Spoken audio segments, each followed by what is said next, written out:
não tem vivência nenhuma, não tem experiência nenhuma, é uma pessoa vulnerável. Essa fase é uma fase que significa uma travessia de muito risco. É como um pássaro que nasce e mal sabe voar, e sai voando com insegurança, e sai pela beira do caminho, vai pulando de galho em galho, aquele pássaro que mal sabe voar.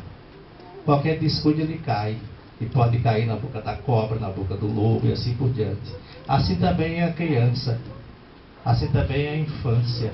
A pessoa não sabe ainda, tem que ter o apoio constante e a direção do lar, do casal. E aquela criança vai também pelo caminho da vida. E chega numa curva, distante dos olhares dos pais, o traficante pode usar aquela criança e atrair aquela criança para o uso de drogas. Portanto, é necessário que haja o cuidado permanente da família. A família é importante em todos os aspectos da vida. A família é importante no caso da prevenção ao uso de drogas. A família é o local de primeira convivência entre o filho, os pais, os irmãos entre si. E a família, ela tem que ser forte nesse sentido. Ela tem que ser bem estruturada. Porque senão vai ficar vulnerável, como um corpo humano também, que não toma remédio, que não se alimenta bem, então facilmente pega uma gripe, facilmente pega uma doença. A família tem que ser estruturada, tem que ser forte. E essa estruturação da família acontece de maneira eficiente através de conversa, através do diálogo entre pais e filhos. Os pais têm que conversar com os filhos, os irmãos têm que conversar entre si. Esse diálogo é uma característica própria nossa, do ser humano. O ser humano tem que conversar. Os animais se comunicam. Por que nós não vamos fazer uso desse diálogo? Nós que somos os únicos seres da Terra que temos a capacidade de conversar, de falar, de dialogar. Então, por que não fazer uso desse diálogo e conversar com os filhos? Porque senão, como é que você vai estabelecer uma relação de confiança com alguém com quem você conviveu dentro de casa? Vamos supor que você tenha várias pessoas que moram numa república, várias pessoas. Se você conversa com aquelas pessoas, quanto mais você conversa, mais você vai conhecer cada pessoa por dentro.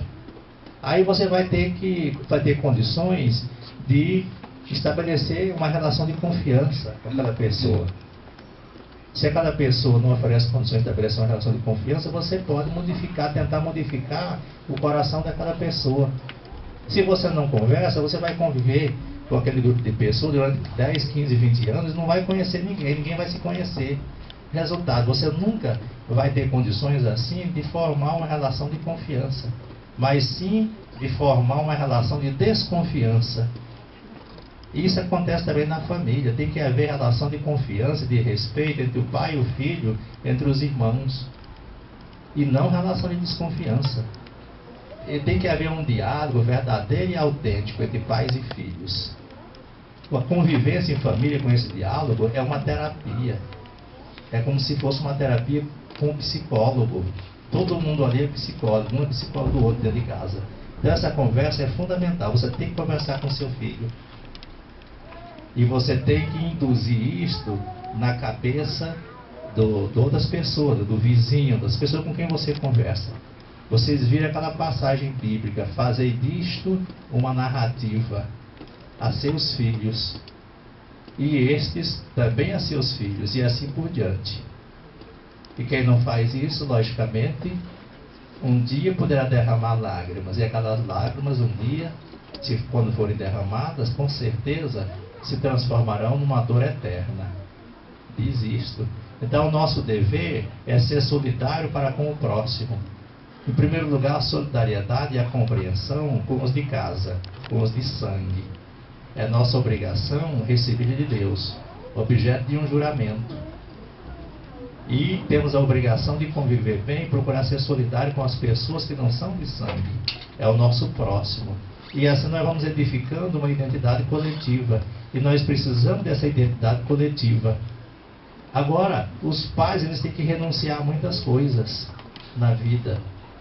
Ele não formou uma família para ter prazeres, só isto. Para ir a festas, os dois, o casal, para viajarem. Tem que ter a atenção dos filhos, muita renúncia.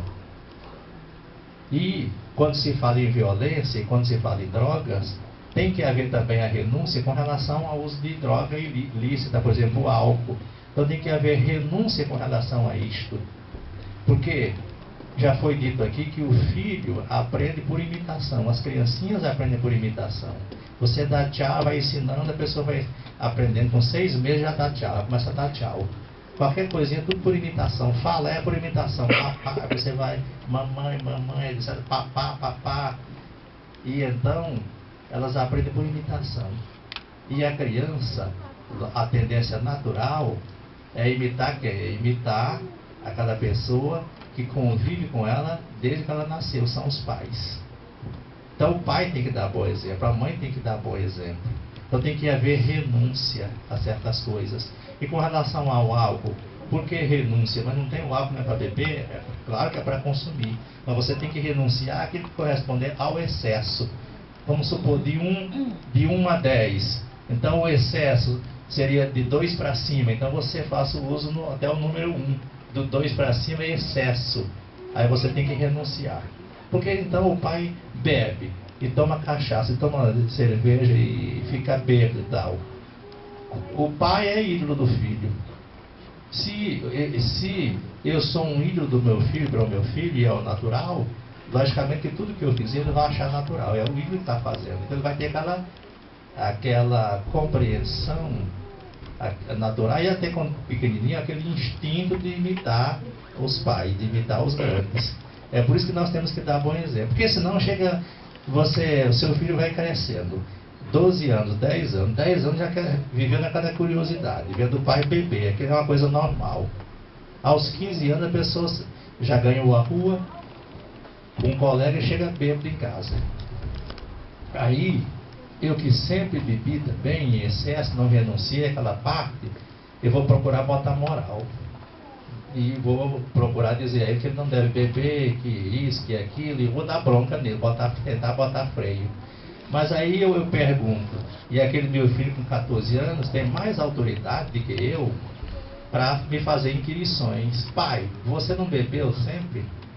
Durante todos os meus dias, os dias da minha vida de 14 anos, 15 anos, você sempre bebeu. Então eu não vou ter autoridade moral para reprimir aquela pessoa, porque eu ensinei.